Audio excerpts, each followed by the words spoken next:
Thank you. That's Lana Lane, who has been working with us on some of our tours and events. Has a wonderful voice. Yes. Yes. Mike? Amen.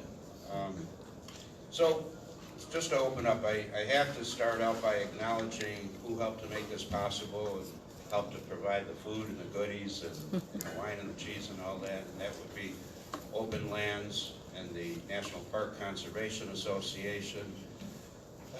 My notes are in the kitchen. So, the Calumet Collaborative and the Calumet Heritage Partnership. I want to thank them for helping to provide that. It's wonderful that they came up with that. And I also want to acknowledge our hosts right off the bat, the National Park Service, who are now operating here at the Pullman Visitor Center, and the historic Pullman Foundation.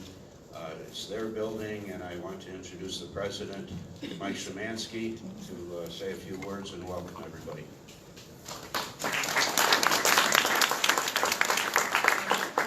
On behalf of the Historic Pullman Foundation Board and the National Park Service, welcome. This is great. It's wonderful, and it's just another fine cultural resource being identified and celebrated on the far south side of Chicago. We typically get a lot of negative press, and my general rule to the staff and others is for every nasty thing somebody says, we have 3 good things to say. And as that list grows, with the National Monument and all the other fine resources, excellent schools we have here, the trails, some of the biking facilities, and this certification, it just adds to our area becoming not only a national cultural destination, but an international cultural destination. So thank you very much. This is wonderful. We have standing room only. You couldn't ask for anything better. Thank you and welcome.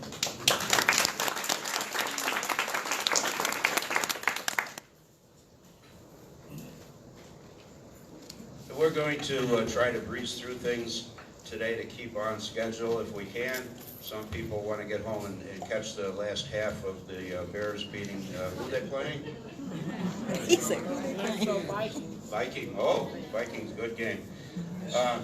So one of the sponsors is the group that we have reformed called the Little Calumet River Underground Railroad Project, to help to educate people about the Yonton Farm, and we may have some visuals, or at least we have a photo of the farm on the table where folks came in and signed in, and we want to let you know where it's located and where his farm was at roughly 134th and would it be between St. Lawrence and Evans, out in that area along the Little Calumet River, back behind Altgale Gardens and in what's known as the Riverdale community of Chicago.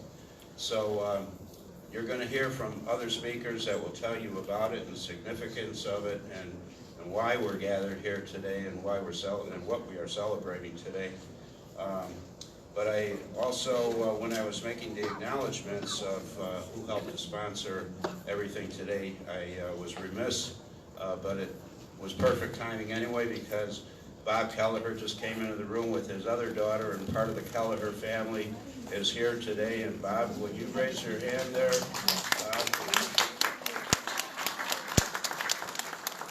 Bob's wife, Marion, was crucial to the formation of a group that you're going to hear about in a couple of minutes that got this whole thing started back around 1999 or 2000, back in those years.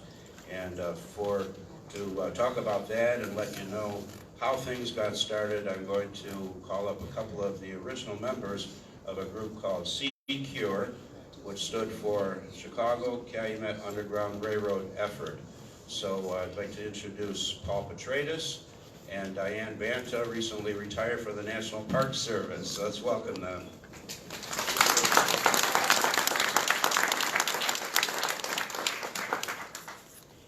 We could be like Donnie and Marie. Except you've not heard me say. So I'm going to take a picture real quick because this is fantastic. Excellent.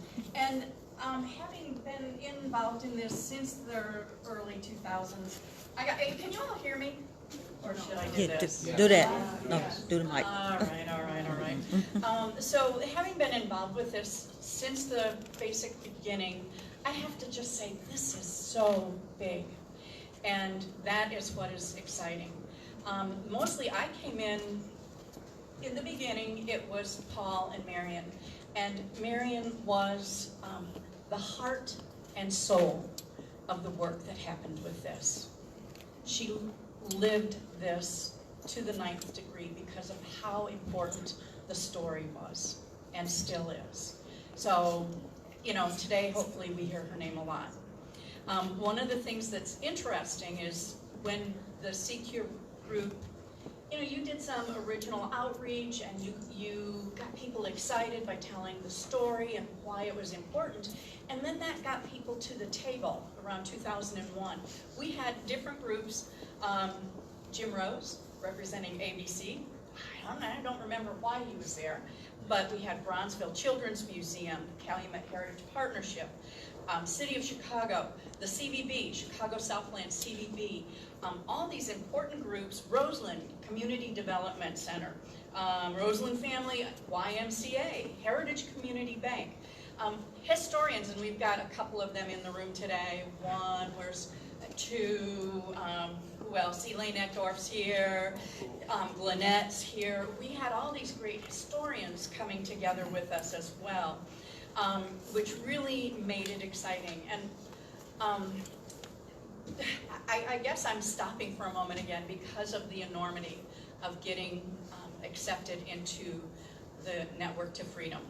And when you think about the different iterations of this group, first it was the origins of getting people interested, and then it was pulling people to the table.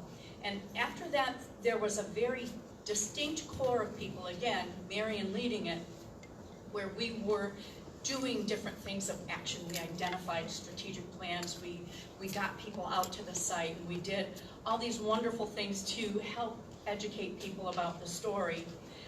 After that, around 2005, we had new leadership, and they took the CCUR to another level, where they really pulled in Congressman Quigley. At that time, he was with the city of Chicago. Was he at Alter? Cook County. Cook County, okay.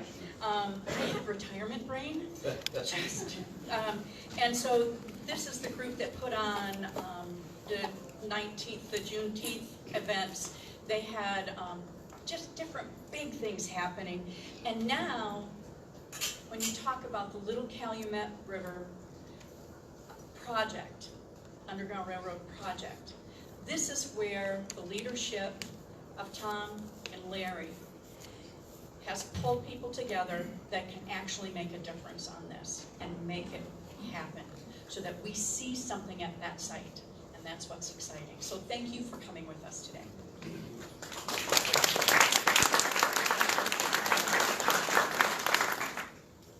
This would make Marion so proud. One day when I was sitting at my desk, I was director of the Ridge Historical Society. I know you've all been there, 107th and Longwood over in Beverly. And she said, what do you know about the Underground Railroad? And I said, well, we've got a few Underground Railroad sites in Beverly, but they're not really good sites. I said, there is one good site. And she said, I've got one. It was the same site. It was the Ton site. She and I had both been looking at the same maps. She and I had been both reading the same histories. So I went over to her house, Eggleston, is that where it was? Stewart. So close. My wife lived in Eggleston, that's what it was. I went over and I met Bob, and they were indeed the ideal couple, that dynamic duo. Two can always work better than one. And Marion had always been a champion of the Riverdale neighborhood. Gee, we went out and found the oldest hickory tree in northern Illinois. She's always doing something for the family and for the neighborhood. And we started CURE, the Calumet Underground Railroad effort. We figured it was a nice, had a ring. We figured we got to include Chicago in this. So it became CCURE, which maybe is not the best branding, but it was pretty good. We started meeting at the Ridge Historical Society where I worked for 3 years. We gave some talks. We started meeting at the Y, when the Y was still the Y. We had representatives from the Alderman's office, and he confessed he'd never been down 134th Street. That was a part of his ward that he just hadn't been to. So we're looking at old buildings around the area. We kind of knew where the Ton Farm should be, but we didn't have it right yet. And so we're looking at all these little shacks, and to clean things up, the Alderman tore down a lot of these shacks before we got to one of them was the Dalton Brothers' house. So, anyway, he tried to do the right thing. Lucky for me, I grew up with the Tons. When Roseland was Roseland, I grew up with 2 Tons at Brennan School, which is now Alex Haley.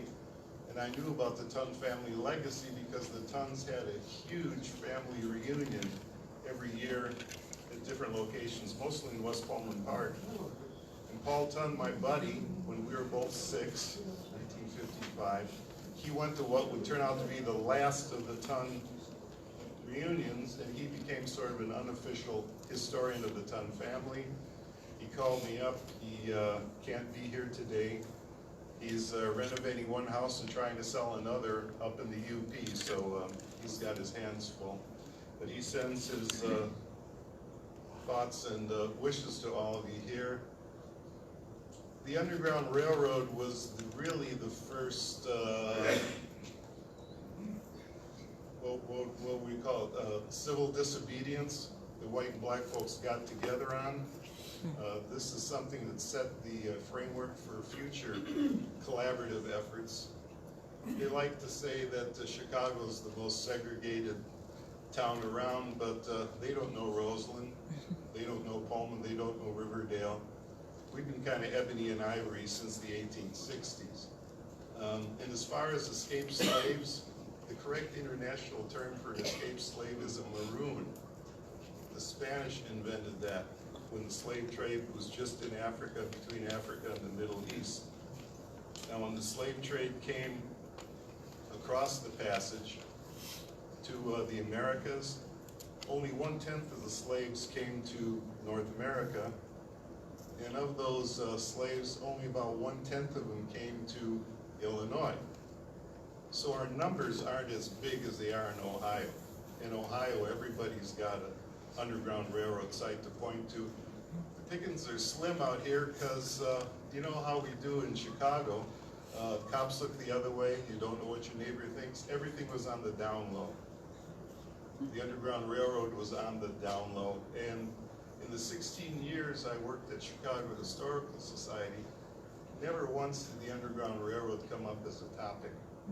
And I was on their magazine, and we had Chicago history coming out of our ears. We had Lithuanian cotillions, we had Abraham Lincoln Civil War stuff. Not one mention of the Underground Railroad. Now we're starting to kind of figure out why, because Chicago was too hot for the Underground Railroad. There were too many folks trying to make a little money returning a slave. Black folks and white folks hanging out at the dock just trying to nab you and taking you back to Kentucky. But here in Roseland, the Hollanders just went about their business and helped a brother out. Jan Ton was one of the 2 Hollanders in Roseland that knew English. His partner was Cornelius Kuiper at 103rd Place in Michigan, right across from Ritt Brothers. The 2 of them worked in conjunction, and dozens, maybe hundreds of folks passed it this way. I think thousands is kind of pushing it, but it makes for good press. We can only hope that at the other end of the journey in Emmitsburg, in Canada, and Detroit, that we can match up some of the folks who left letters there. It sure would be nice to find one that name checks the Tons or the Kuipers and saying, boy, I wish I could thank these people. Like I say, let's dedicate this to the memory of Marion. There's your partner, the dynamic duo. We felt it was important to show that we could have black and whites working together. We tried real hard to get national recognition back in 2001 and 2. but we didn't have enough juice. Now, thanks to our man here, we got enough juice. We filled out those government forms, and as you know, that's half the battle. So I think this is a very wonderful, diverse crowd here. We gotta hope we attract some more young folks to this because, you know, historical societies only last about one generation without the young folks coming in. So let's pass on this tradition of civil disobedience. You know, there still may be a place for that, but let's remember our forefathers who did the right thing. And let's remember back then they used the N-word indiscriminately. And this was called N-word running. Yeah, we ran a few through here. It did not appear in any of the official Tongue family histories because it wasn't what defined them. It was just something they did as men and women. And I keep thinking about Mrs. Tongue waiting at home to hear the wagon come back because her husband was out there going across state lines committing multiple felonies with a shotgun under the seat of the wagon. And you can imagine she was one happy woman when hubby came home after working for the freedom of these folks. I could go on long. People have heard me go on long. Drop the mic.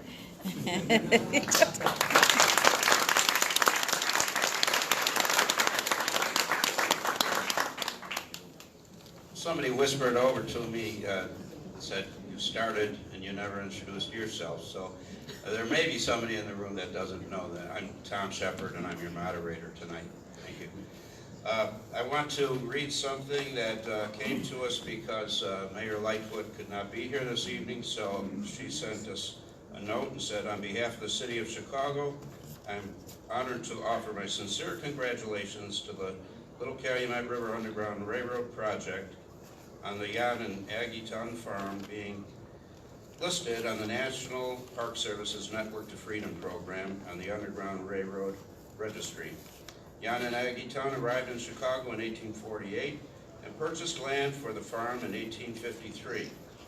Along with other Dutch immigrants, the Tongues assisted fugitive slaves as they made their way into freedom in the northern states. The Jan and Aggie Tongue Farm was an important station on the Underground Railroad network and served as a safe house for countless individuals and families escaping slavery before the Civil War and emancipation. I'm doing this from my phone and I'm not that good with it. With this historic designation, the Jan and Aggie Tongue Farm will be included in a nationwide system that fosters networking and coordinating educational programs, preservation, and commemorative activities. The Little Calumet River Underground Railroad project has begun to develop tours, educational programs, and events that will showcase the importance of this historic site for generations to come. Congratulations on this historic achievement. I hope your event is memorable, and enjoyable. Best wishes for continued success. Sincerely, Lori Lightfoot, Mayor.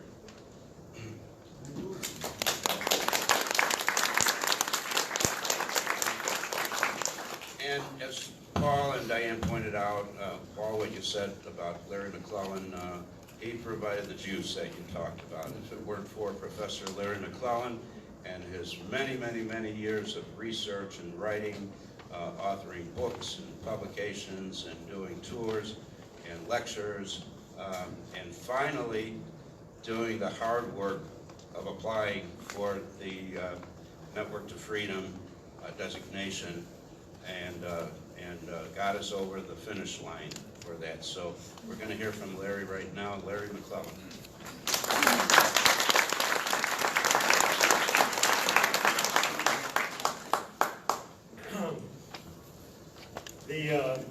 It's amazing to consider that about almost 50 years ago, 49 years ago, I came to the South Suburbs to help start Governor State University. And in that process, I was very intrigued by the evolution of historic black communities across the South Suburbs.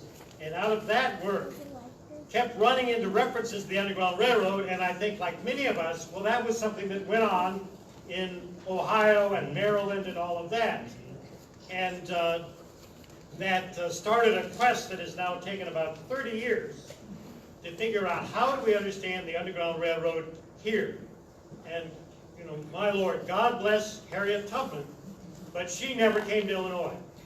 And there are a whole boatload of Illinois stories that we need to know and celebrate and honor, and I'm glad to be part of the process of doing that. And a couple things I want to talk about. First of all, I'd like to say a word of thanks to a couple folks. Number one is a thank you to Glenette Tilly Turner, who's going to be talking a little bit later. Glenette is kind of a mentor and teacher and colleague and friend for many of us. And she did the first book on the Underground Railroad in Illinois and really opened many doors for all of us. And so thank you to Glenette. And secondly, I want to say a particular word of thanks to staff from the National Park Service. In these days, there is a tremendous amount of controversy about federal government workers. And let me tell you, we very appropriately say to people in the military, thank you for your service to our country. I think it is also important that we say to people that work for the National Park Service and those that are retired, like Diane, we want to thank you for your service, because these folks have really helped us to save lots of things that would have been lost. Within the Network of Freedom, the Midwest Director, Dr. Deanda Johnson, cannot be with us today, but she has been really helpful in my research. And about 2 years ago, I decided let's get some of these places on the National Register of Underground Railroad Sites. And so I first tackled the wonderful set of Underground Railroad stories around Crete. And much to our pleasure, that big application, which took us about 6 months, was accepted. And I'm glad, as part of this celebration, to invite Phyllis Muntz and a couple other folks from Crete to come up and to share with you their official designation as part of the Network of Freedom. Phyllis?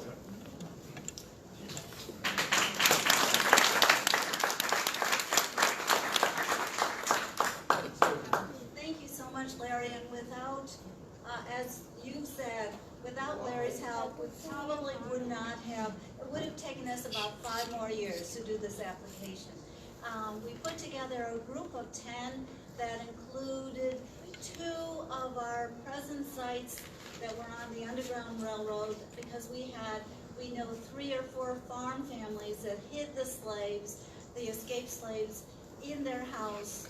And it was a dangerous situation for them. One of them, they even have documented that the bounty hunters came to their home and tried to look around, and the three escaped slaves were under a trap door that they stood on, and it was their young daughter who made a big fuss, and so the bounty hunters went away fairly quickly because of that young daughter. She eventually became a doctor in Massachusetts, but we put it as a 47-page application, as many of you know. We were certified in May of 2018, and we are just enjoying this certification, and we now have to do another one that will follow and identify about 4 more sites.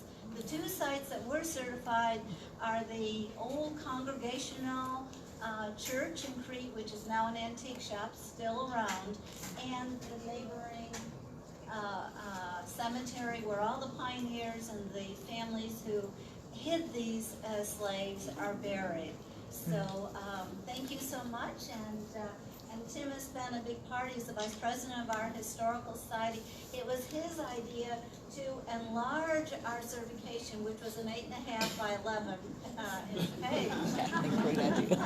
And also thought of really putting this green part right up here that really brings attention. So thank you, Larry, for all your help, and Tim and our other 8 people of our committee.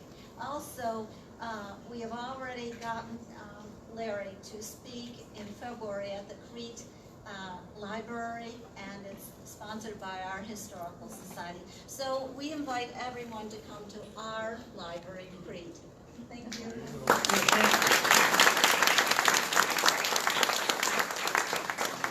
Now, unfortunately, we did not arrange to have a map that we could display. But as I talk a little bit about our site on the Little Calumet River, if you could all open your brochure, and inside there's a map.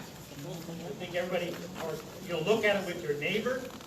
And it's kind of small, but if you look at it closely, and let me just say a couple things about this. Okay, so if you look at where it says right in the middle, Riverdale Community, just about a half an inch above that is Pullman, where we are sitting. So the Little Calumet River is directly south of us, about 2 miles.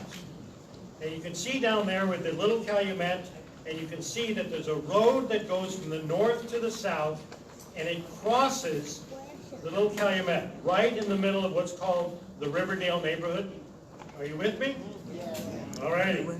Now, that bridge is absolutely essential, because that was the bridge where the Chicago to Detroit road came across.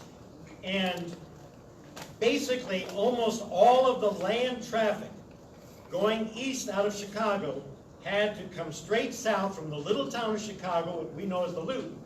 The little town of Chicago, they go straight south 15 miles to cross the Little Calumet River on that bridge. And then it goes to the southeast and then on to Detroit and Canada. Now, those of you that know the neighborhood real well know that just south of the river is Dalton, and running through the river, the middle of Dalton, is the Michigan City Road. Why is it the Michigan City Road? Because that was the Chicago to Detroit highway. Went through Michigan City and then on up. Everybody that was traveling overland took this route. And we know that in the Chicago region, somewhere between 3,000 and 4,500 fugitive slaves came into the Chicago region. Most of them headed for Chicago. Those that came up the Illinois River Valley went straight east, went through Crete. So we know that there were somewhere in the neighborhood of 500 fugitive slaves traveled through Crete. All of those that went to Chicago either went on ships around Lake Michigan to Detroit, or they came south and came across that bridge. So my friends, 600 to 1,000 fugitive slaves walked or came by buggy or stagecoach out of Chicago and came across that bridge. That's the Indiana Avenue Bridge.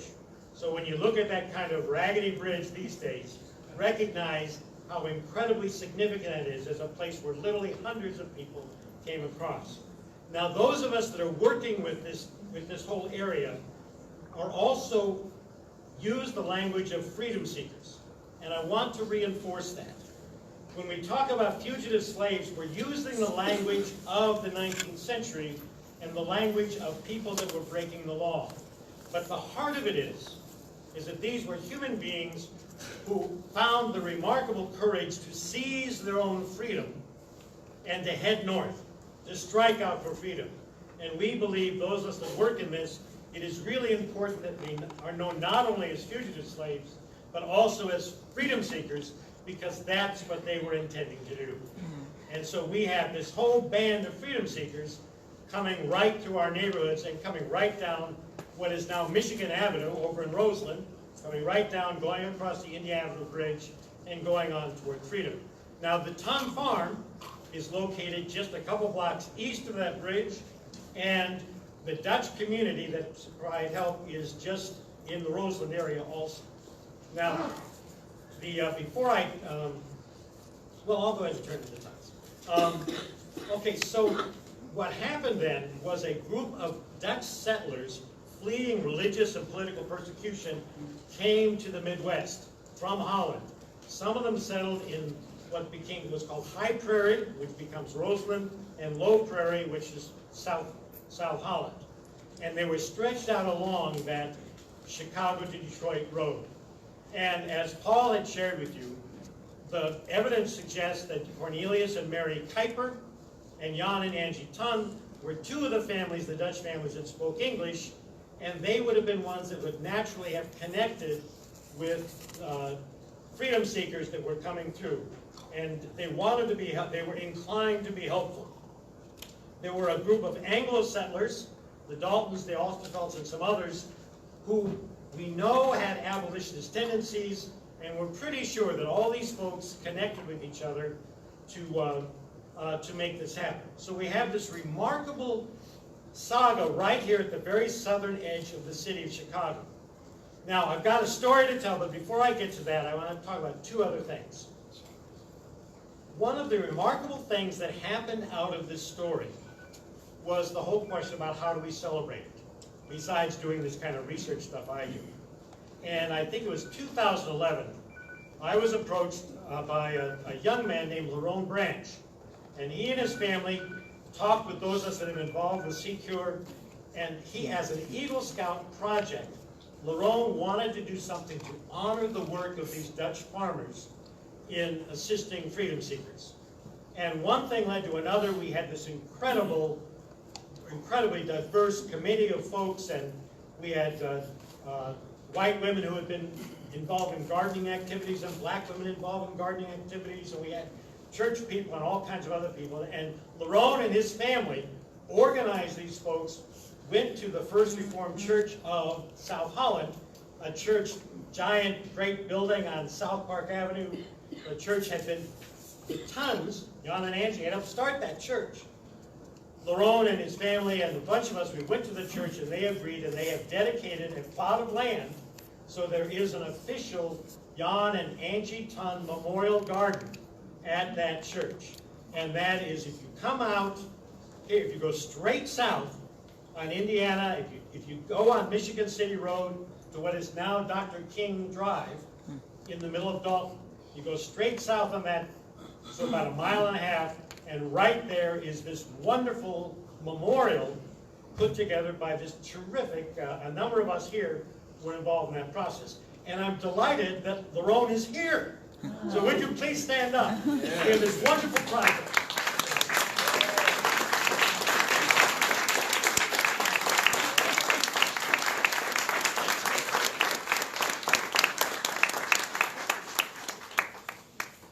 And so we have a story that is a story for the region. And over the last year, as we have redeveloped the Calumet Underground Railroad project, I've just been an honor to get to know a number of folks in the local communities. And the great leadership and coming out of Altgeld Gardens and out of the Golden Gate neighborhood and out of the village of Riverdale, the village of Dalton, and people that really are putting this together. And as was alluded to, it is this absolutely remarkable story, and it is a Chicago story that has been unknown. And we are really delighted that through the research we've done, we've been able to identify this, and as it goes forward, we'll talk a little bit later about some of the other things we hope will happen. But it is a remarkable honoring of people in this country who recognize the strength of immigrants, who recognize the importance of working across racial lines, and created an environment where whites and blacks were working together.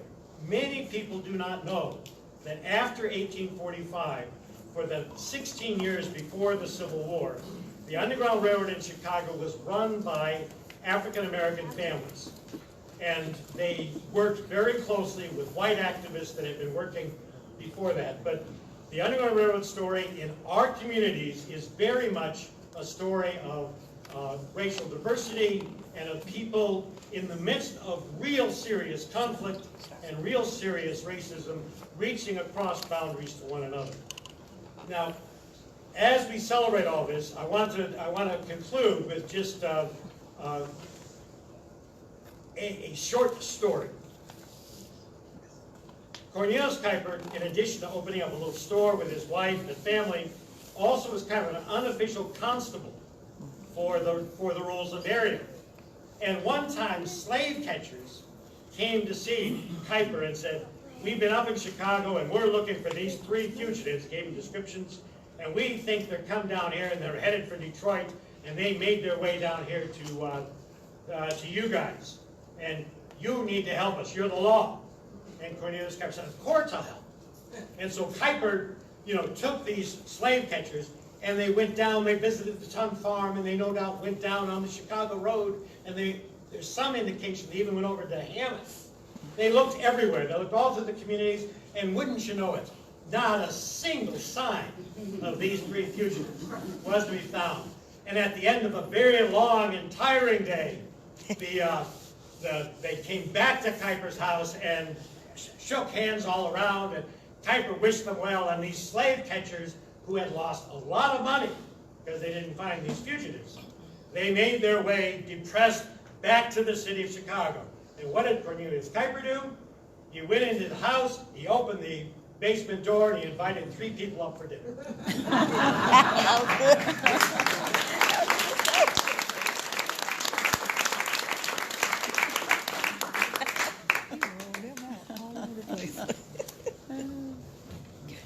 So if anybody has ever been to Pullman house tours, they know that each year we have a group out on the veranda out there. Or it's not called a veranda, what is it called? The bandstand out in back here. We have a group called the Mudcats who perform each year. And we're fortunate to have their great baritone voice, Rick Murray, here today to do a musical number. Speaking of the house tour, Mike wouldn't let me, he'd never forgive me if I didn't mention that it's coming up in a couple of weeks, October 12th and 13th, where about 8 or 10 houses are open in the community for people to come in, and it's a big weekend in Pullman, and you see all the different house tours that we've had, I don't know, how many years now, Mike or Cindy? This is the 36th year of Pullman House Tour, so. 46, oh, excuse me, all right, okay. So let's welcome Rick Murray up here. Rick?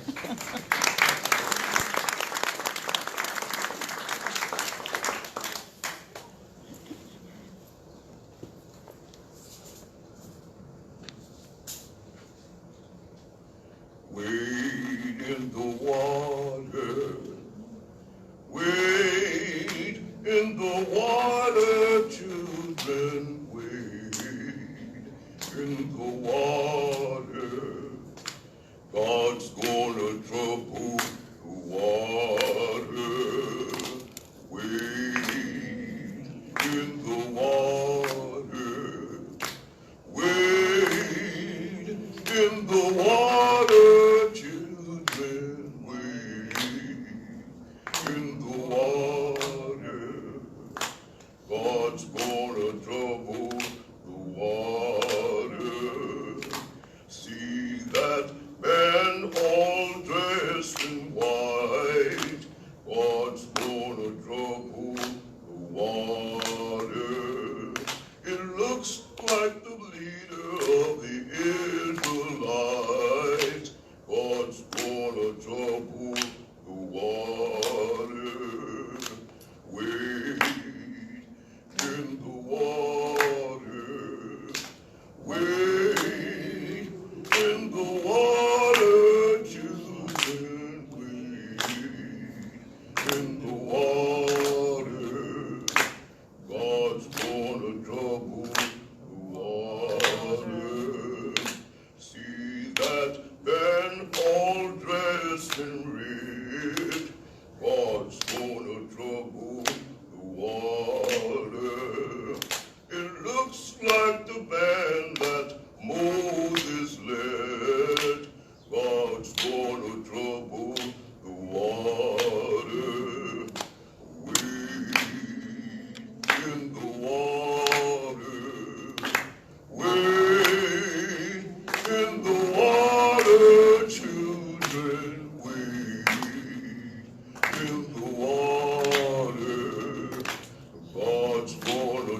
very much, Rick Murray. We're very, very honored to have someone who's written a number of publications, and I'm going to point out the table right there that if you're interested in some of the writings of Lynette Tilly Turner, she's a historian and written a number of publications. I'll let you talk about those for a minute when you come up. Lynette was one of the mentors for the Secure group that preceded the Little Calumet River Underground Railroad project, and she has a fountain of knowledge, just like Professor McClellan, about the Underground Railroad in Illinois, and we're very honored to have her come all the way from Wheaton to be down here with us. So let's welcome Lynette Tilly Turner.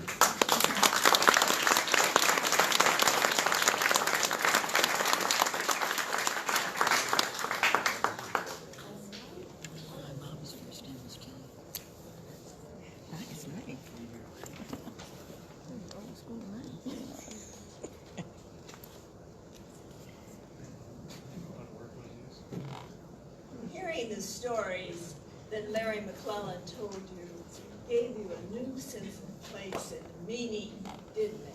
And just to know the history that happened on the streets that you drive down, the rivers you cross, and the railroads that you take into Chicago, because many of the early railroads that are now in the updated version part of the Metro system, with so much history happened here. And I think that just gives you a sense of place unlike anything else. And I thank you so much, Larry, for sharing those things. I just think so many of the things are things you almost have to reflect on. And, you know, the more you think about it, the more dimensions this history has. When our family moved to Wheaton in 1968, a new neighbor told me that the Underground Railroad had taken place there and in other places in Illinois. And I thought, boy, Wheaton must be a sorry city to have to make up the story like that. Because I had been interested in the Underground Railroad ever since I first read of Harriet Tubman back in my grade school days, and had never seen any mention of Underground Railroad activity in Illinois, much less in a town named Wheaton. But although I couldn't imagine her story could be true, I was intrigued, and it made me wonder, what if there was some truth to what she said? So I thought, well, it won't hurt to go to the Historical Museum and just prove to myself this neighbor doesn't know what she's talking about, and go on with the rest of my life. Instead, I went to the DuPage Historical Museum, and the curator said there's no whole book on the subject of the Underground Railroad, but there are two books that may have mention of anti-slavery activity or Underground Railroad work. She said I might find some information in those books, and sure enough I did, and it sent me right here. And since there was no book on the subject of the Underground Railroad, and since I was a writer and a historian, I thought, well, I'll write it. And there it is. And there are others, as Tom said, spin-offs of stories of the Underground Railroad that you'll see on that back table. In my research, I found that most freedom seekers who came to Illinois had been enslaved in the neighboring state of Missouri. They had had to assess the best time to escape, perhaps watching and waiting for years for the opportune moment. They had to leave family and friends and everything they had ever known behind and set out for the unknown. Although they were denied a chance to learn to read and write, they had lots of knowledge, such knowledge as how to navigate by the stars, or they knew that if rivers, most rivers run south, and if they wanted to go north, they'd need to go the opposite way. There's also a plant called the compass plant that the tropism makes it to the sun makes the leaves turn north and south. And so the stories about moss growing on the tree, and all of those kinds of things gave them information. Another thing was that in crossing any body of water where the ice was frozen, if they didn't know the depth of the ice or the thickness of the ice, they knew that instead of walking like this, where you put all your weight on one foot at a time, if they laid down and scooched across, it would displace their weight. So there were just many types of intelligences that went into the escapes. If they could, the freedom seekers tried to reach the mighty Mississippi River, and they would enter Illinois at such river entry points as Quincy, Alton, or Chester, and possibly be assisted by black or white Underground Railroad workers. Otherwise, they had to strike out on their own. Many Illinois roads, rivers, and railroads led to Chicago, which was the terminus of most Illinois Underground Railroad routes. And I find this is singular since many years earlier, Haitian-born John Baptiste Pointe-Bissau was Chicago's first permanent settler. He knew a good location when he saw one.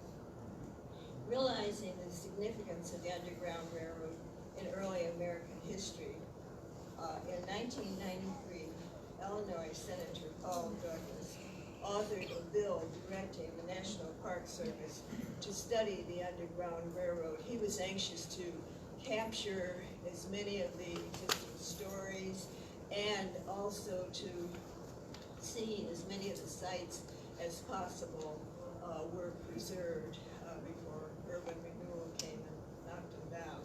And so he wrote this bill. It passed through Congress. And as you know, he was an independent scholar that had written about the Lovejoys, and he knew of my work, and he nominated me to serve on a 9-member National Park Service Underground Railroad Advisory Committee. I felt like a big girl, you know, because here were the National Park Service historians listening to us. And there were 9 members of the committee, and I was the only one who taught 2nd grade. And many of the other people were university professors who wore tweed jackets and smoke pipes and had a great sense of their own importance. However, they'd never worked with the National Park Service before, and they had questions, as did I. But I was the only one, you know, that would raise my hand and ask the questions, and they'd remove their pipes and cut their ears and listen. The outgrowth of our committee work was that we recommended the establishment of a national underground railroad network program. And when Senator Simon left the United States Congress, Senator Carol Moseley Braun carried on to shepherd it through the Congress for the passage of the National Underground Railroad Network to Freedom program. In the interim, Terry Ransom of Springfield had published a map of the Illinois Underground Railroad. It showed how various routes led to Chicago, or the Chicago area, almost like spokes in a wheel with Chicago as the hub of that wheel. For example, there were some routes that went through Wheaton and Lombard and other western suburbs, and others led to the Janton Farm and other sites on or near the Little Calumet River. The importance of the Janton site has been recognized by such people as Diane Banta, Naomi Davis, Martha Boyd, Marion Kelleher, Paul Petrakis of Secure, and Joe DeVillo of the Chicago Firefighters. Excuse me. In late in 2017, Patty Lawson emailed me to ask if she might share my contact information with Tom Shepard, who was interested in creating a monument at the Ton Farm. I agreed, and when Tom and I talked, I recommended 2 things. 1, that he contact Larry McClellan, and 2, that he'd contact the Underground Railroad Network to Freedom program. And as they say, the rest is history. So that brings us to today. And I would like to ask Tom and Larry and Congresswoman Kelly if you'd step up to the podium. Is Congresswoman here yet? Yes. Ah, okay. Had a young child in her arms. Not many people can say that they love their congressman. But I love our congressman.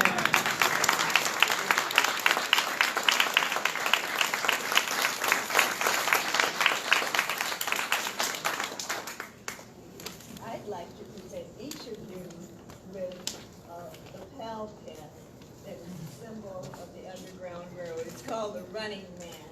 And Tom, Kelly, and thank you. That is,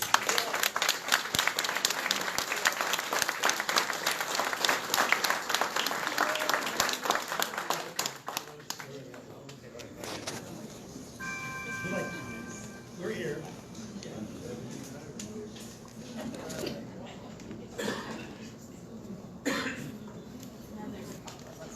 All right. and give yourselves a hand for being a community that's so supportive of this.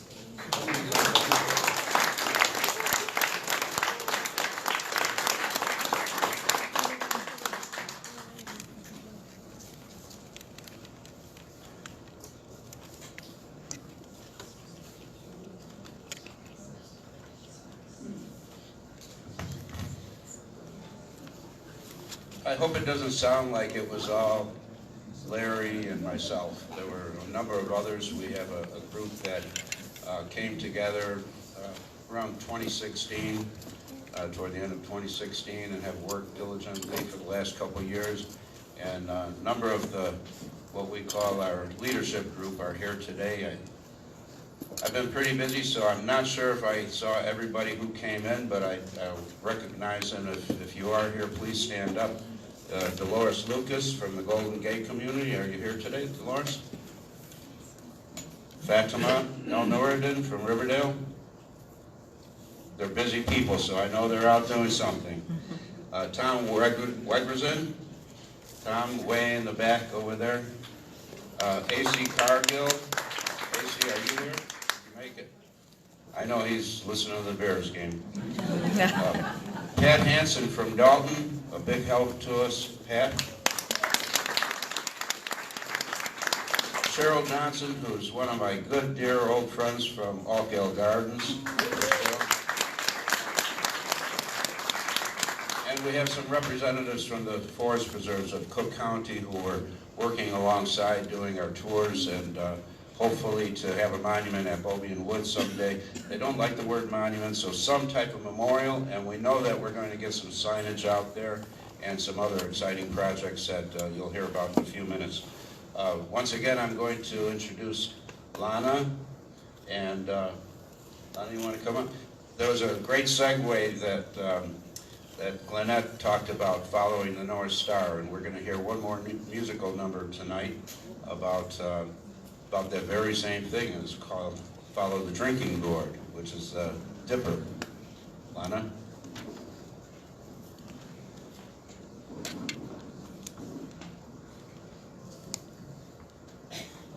And I forgot, she's going to be accompanied by our good friend Steve Nelson from Beverly.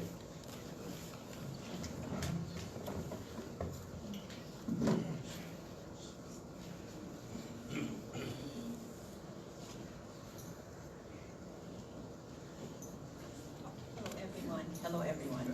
This is absolutely wonderful listening to all this information. Very good information. I hope everyone is enjoying it and soaking in all the information that perhaps you did not know.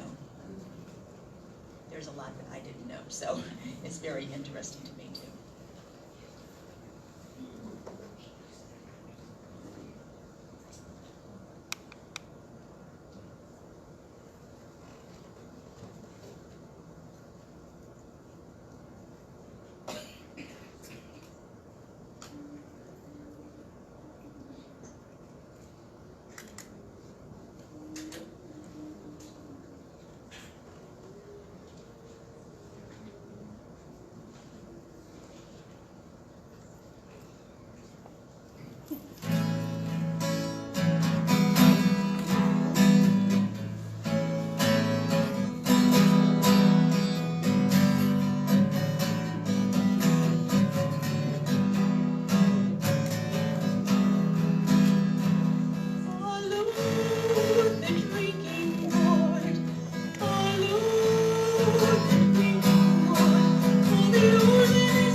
old man is awake, if you're still your way to freedom, follow the drinking gourd.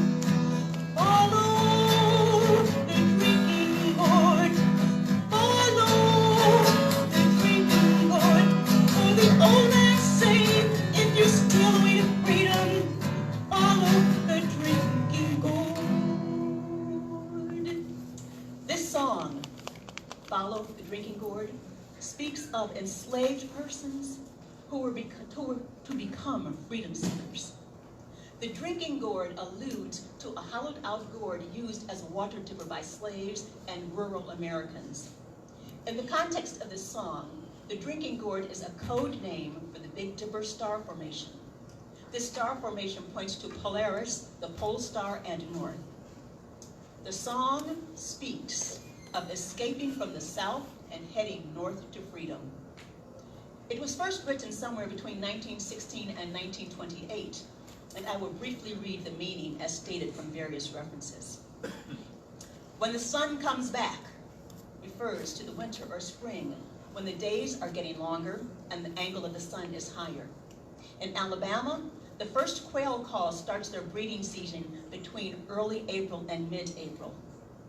Old man is a nautical slang for captain, and according to folklore references, there was an Underground Railroad operative named Peg Leg Joe, who was formerly a sailor. The riverbank is the Tombigbee River, which extends into northeastern Mississippi. Dead trees and left-foot pegfoot refer to landmarks left on trees showing markings of a human left foot and a right peg foot.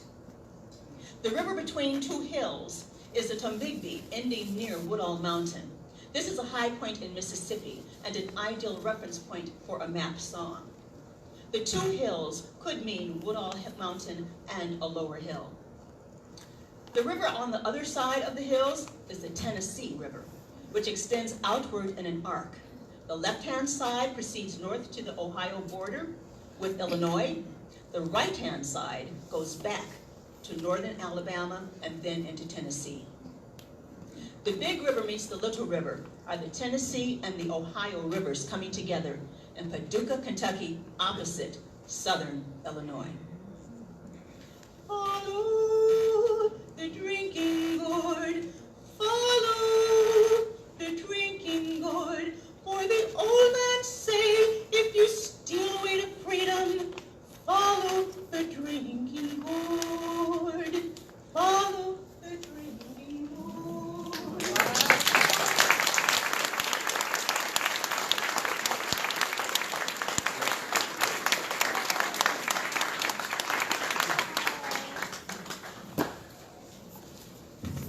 So as we said earlier, there are some exciting projects that are occurring right as we meet here today that are going to help to highlight the Yantun Farm and the area around there.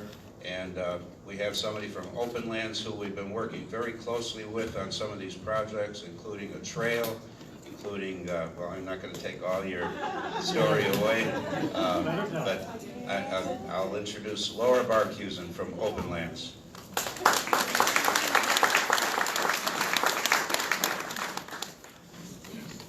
Thank you very much. I'm Laura from Open Lands, and I'm very pleased to be here to help celebrate the designation of the Ton Farm site as part of the National Park Service's Network to Freedom. Open Lands and partners, including the Little Calumet Underground Railroad project, We Keep You Rollin', the Golden Gate Homeowners Association, People for Community Recovery, and the Robbins Historical Society and Museum have been working on a project to connect communities to the Little Calumet River, to make the river really inviting, productive, and living. And the project consists of assessing opportunities for open space development, trail connections, restoration, programming, and interpretive art and educational displays that will provide neighborhoods adjacent to the river access to it, and also to its ecological and cultural heritage associated with it. And the town site has really been a centerpiece of our efforts. Specific components of the efforts include working with the Chicago Department of Transportation, Neighbor Space, and the communities of Atgeld and Golden Gate to explore the creation of trails and open spaces along partially developed road right-of-ways and undeveloped road right-of-ways. And one of these, the 134th Street right-of-way, runs parallel to the river next to the Ton Farm site.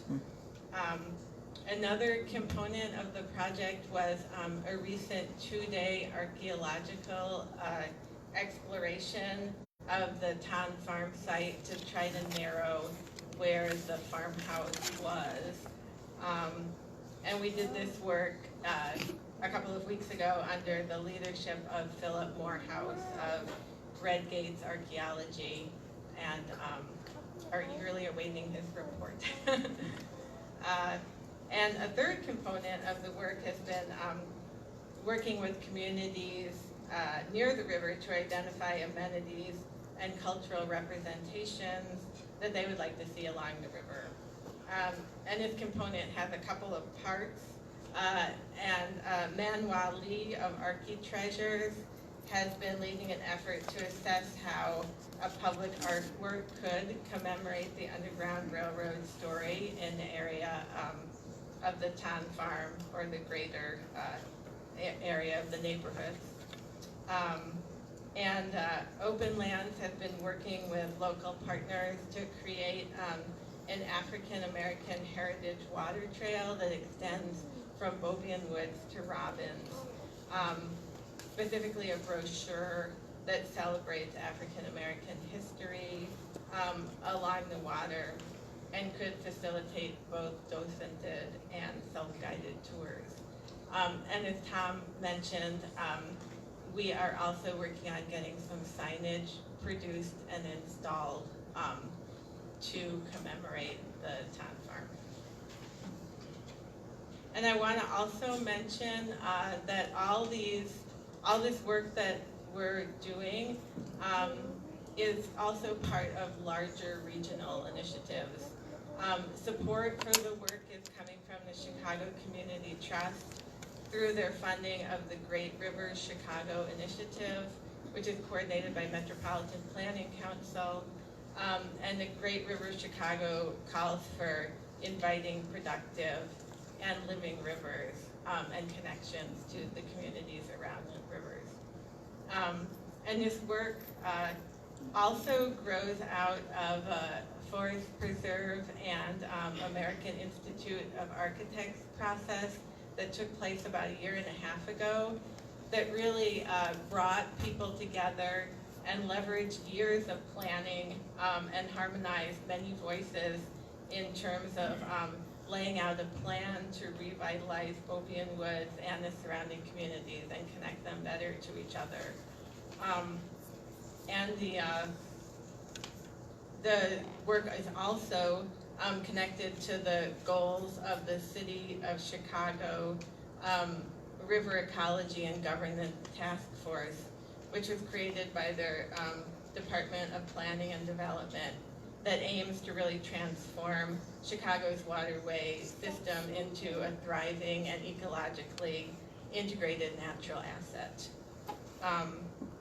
And then finally, I want to point out that Open Lands and our partners' work is also part of the region-wide effort to create a Calumet National Heritage Area, and that the heritage area will help bring visibility and acknowledgement to individual sites like the Ton Farm. And moving forward, Open Lands and partners will be continuing to work on trail connections, interpretation, and community engagement in these efforts. Thank you.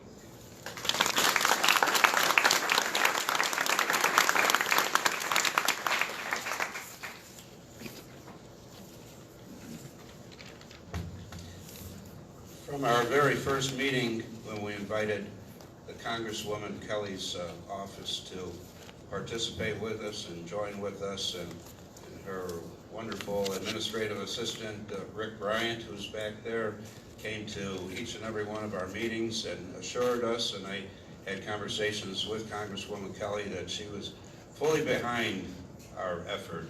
As soon as I heard that, I said, well, we're going to put her name on everything now. And she has been a wonderful supporter. And not only in that, but in the Underground Railroad effort, but she always comes out to Pullman when invited. She's been a supporter of all of the projects that go on around here that we undertake. So we really want to give her a warm welcome of Congresswoman Robin Kelly.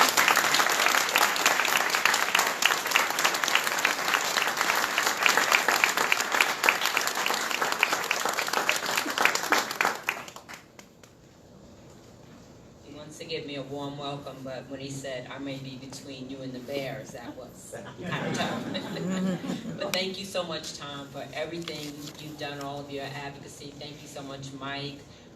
You guys have been simply fantastic, and many of you in this audience are preserving a neighborhood. And I want to thank Ronald Gaines for welcoming us to his property and for his support in preserving this site.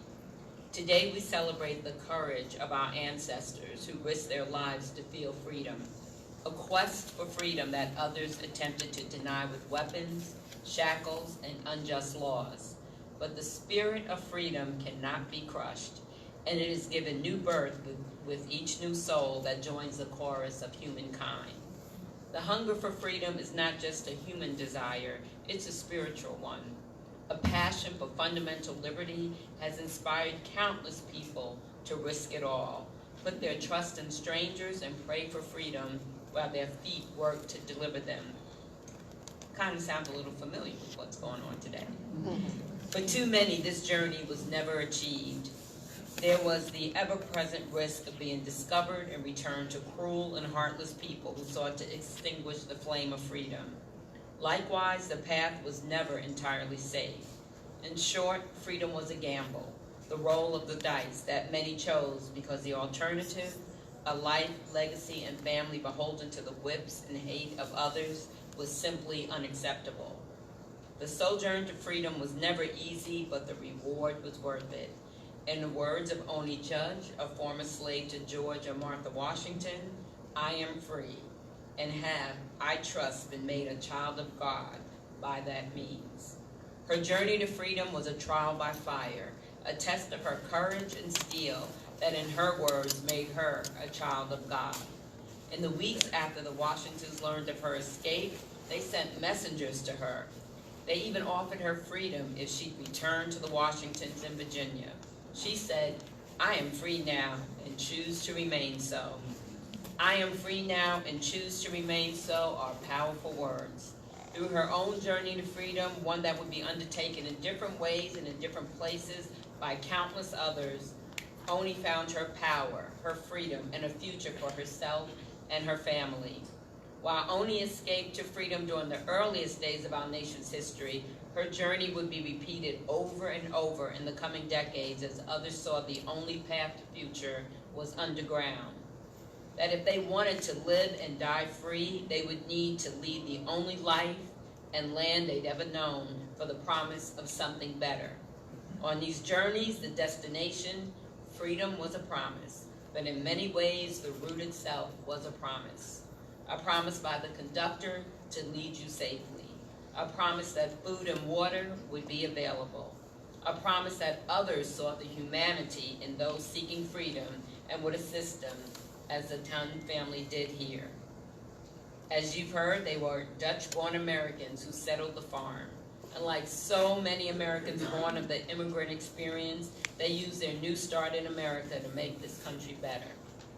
They reached out their hands and took the hands of others for whom the promise of America could not yet be realized. They offered them a hand up, an escape to freedom. I'm sure if we asked them, they would say, we simply did what was right. But their courage cannot be understated. Because of their compassion and willingness to risk it all, they gave others a chance at a future. Their courage reaches across time and inspires us to still stand up speak out, and be counted. From the farm, those seeking freedom would be spirited on to Indiana or onward to Canada, places where they could have a future and build lives and families in freedom. We are here today to remember and celebrate that legacy and history as we work to preserve this place and other places throughout our communities and country that tell our story, the story of America. And while today's event is focused on a specific moment and a place and time, we know that history doesn't stop, nor do places stop growing and changing. In the mid-1800s, this area was a farm, and that made it perfect for its role as an underground railroad station. But over the years, the community would continue growing, continue changing, and continue to be a fundamental part of the American history. In many ways, the story of the people who call Rosen home, from the Tons until today, is the story of the Black experience in America and a fundamental part of history. These are people that should fill our history books, people with the courage to do the right thing at a time when it seems impossible or dangerous. It is my deepest hope that this place and those who visit it are inspired to find that same courage within themselves, the courage to offer a hand of assistance, especially to someone different than you, or someone who could never repay you. The courage to do the right thing even when society and the law are wrong. The courage to give hope to the hopeless and inspire others to go the extra mile for themselves and others and all who will come after. I'm so proud that this is a part of my district, and Crete is a part of my district too, so I was very happy to hear that today. And also, I'm so proud because this is where my husband is from. He grew up in Allgale Gardens, and his sister still lives in Golden Gate, so I claim my roots here too. So thank you so much again, and thank you for everything you have done and everything you will do. Thank you.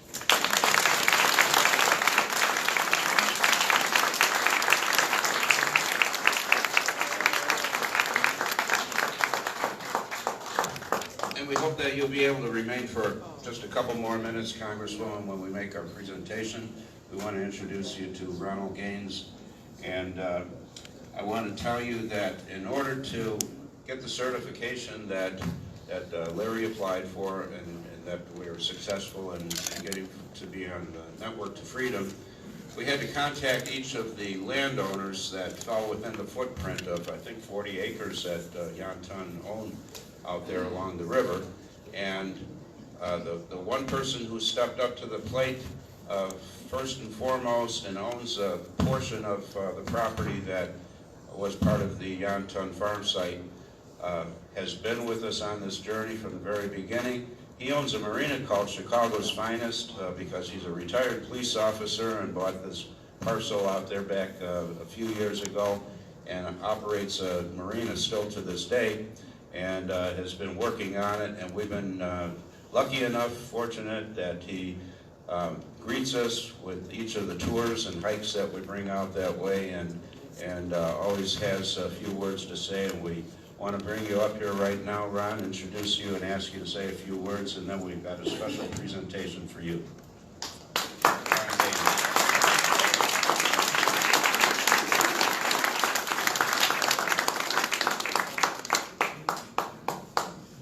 This is a hard act to follow here, I tell you. Great speakers.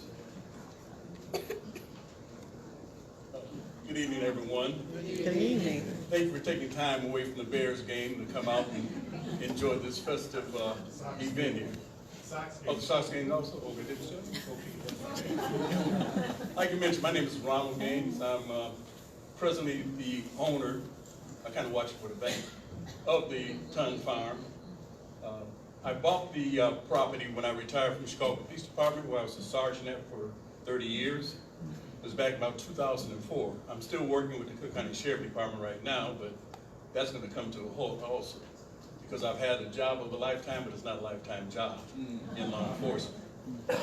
I would like to thank Larry and Tom for bringing awareness to me of what a pleasure it is to own this type of property.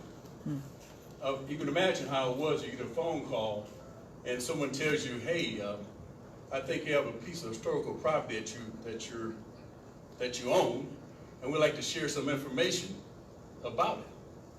And at first, I'm thinking, here we go, another scam. You get these calls every day, everybody always hears it. But I took it with my police instincts and said, well, listen, let me listen to what these guys had to say. Because remarkable enough, I had heard the story myself several years before buying the Hampton Marina. Because I used to be a boater on the Cal-Sag River myself in the early 80s.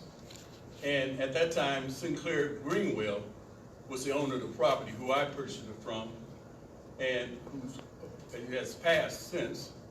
But he was very adamant with his wife before his death and said, listen, if you sell this property, make sure you sell it to somebody black. And that's the type of pride that was with this man who had the property in the 50s. And it wasn't about, it was part of a historical issue or anything else. It was just about land ownership and moving on, the way families do in our community. Being honored like that, I've tried to keep up with the tradition of trying to develop this property in somewhere where other families can come and enjoy it as well. I'm trying to develop a base of doing family reunions or class reunions, things of that nature, so people can come out and stand on the grounds. Because as you heard all the rich history there, it's something else for you and your family to stand on the same grounds that were once used to save a lot of other families as a passage. I'm very honored to know these guys, and every time Larry gets up there, you hear him speak, but every time he comes out to the marina with a group and they talk about the Ton Farm, I kind of learn something new every time, and I tell the people he brings out is that, if Larry was my high school history teacher, I probably got better grades back in the day. There's so much wealth of knowledge between these two guys and what's going on here. So I'm not going to tie you guys down very long. I don't have a prepared speech or anything. Oh, first of all, let me explain one last thing. Chicago's finest marina. As I mentioned, I'm a retired sergeant with the Chicago Police Department after doing 30 years. And just so happens, my wife, who's over in the crowd here, she's a retired detective with the police department.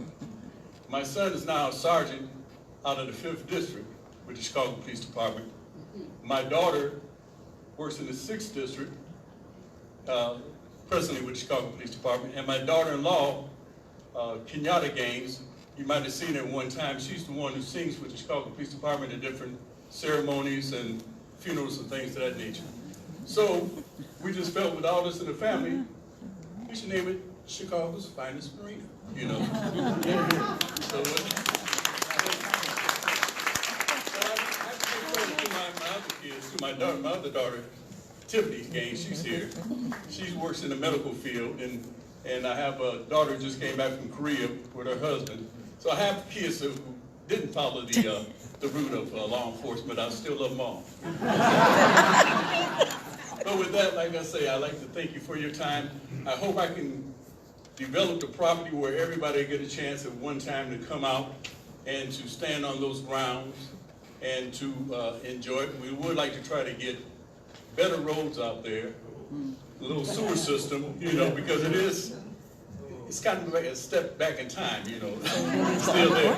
But we're doing the best we can with what we got, and hopefully in the near future we can do something to ensure a good passage for everyone coming back to the land as well. But thank you for your time very much.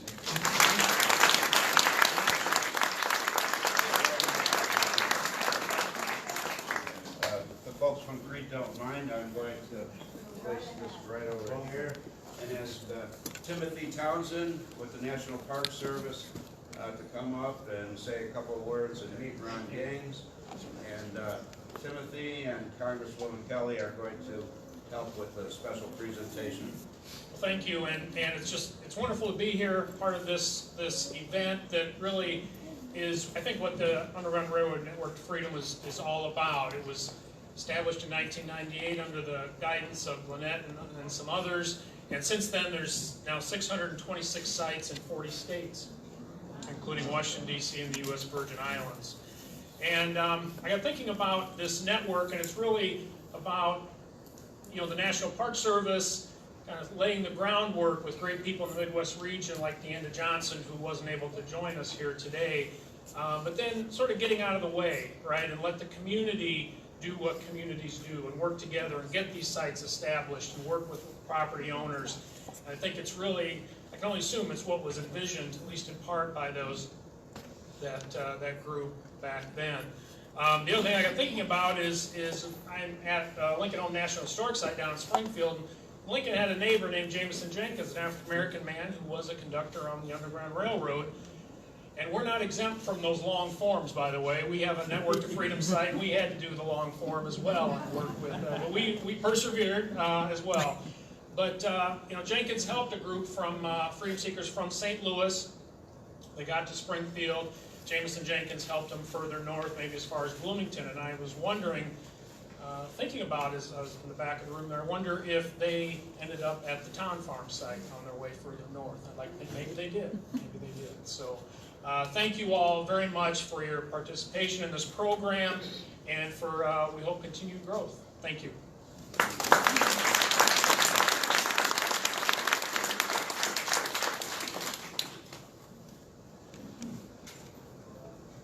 Larry, I think you ought to come up here too. Oh, okay. So, we have this enlarged, and we want to present it to Ronald Gaines so he could have on his property. Look at it there. And your original is there, so make sure you go home with that. Regardless of when we want you to come and hold on to that. It's quite an honor for all of us.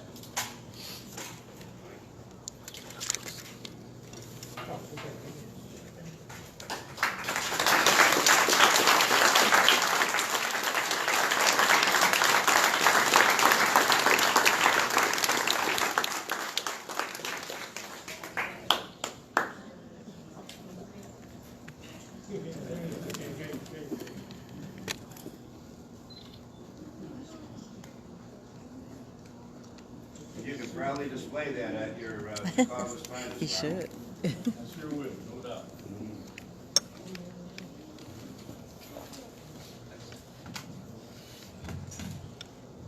So we hope everybody had a bite to eat. If there's anything left over there, make sure you help us by helping yourself to seconds or whatever. And we thank everybody for coming out on this Sunday afternoon and being with us on this proud occasion. Thanks to Mike and the Historic Pullman Foundation for hosting us today.